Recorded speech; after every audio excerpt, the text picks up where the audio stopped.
నమస్కారం. ఈటీవీ 360కి స్వాగతం. ప్రధానాంశాలు. వికసిత్ భారత్ సాధనలో యువత ఆరోగ్యమే కీలకమన్న ప్రధాని. డ్రగ్స్ మహమ్మారికి దూరంగా ఉండాలని పిలుపు. 2028 నాటికి ఎస్ఎల్బీసీ పూర్తి చేసి తీరుతామన్న కోమటిరెడ్డి వెంకటరెడ్డి. అత్యధిక మెజార్టీతో గెలిపిస్తానంటేనే మళ్లీ పోటీ చేస్తానని వ్యాఖ్య. అంగరంగ వైభవంగా ఉజ్జయిని మహంకాళి బోనాలు. జగజ్జనని దర్శనానికి పోటెత్తిన భక్తులు. సీఎం ప్రత్యేక పూజలు. 27 గేట్ల ద్వారా జూరాల నుంచి శ్రీశైలానికి కృష్ణమ్మ పరుగులు. భద్రాచలం వద్ద శాంతించిన గోదావరి. కేరళ, కర్ణాటకను ముంచెత్తిన భారీ వర్షాలు.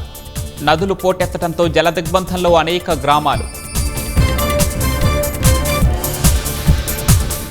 ఇరాన్పై ఎలాంటి సైనిక దాడులు చేయబోమన్న అమెరికా. శాంతి ఒప్పందానికి ముసాయిదా ఖరారైనట్లు ట్రంప్ వెల్లడి. వాషింగ్టన్లో బీభత్సం సృష్టిస్తున్న కార్చిచ్చు.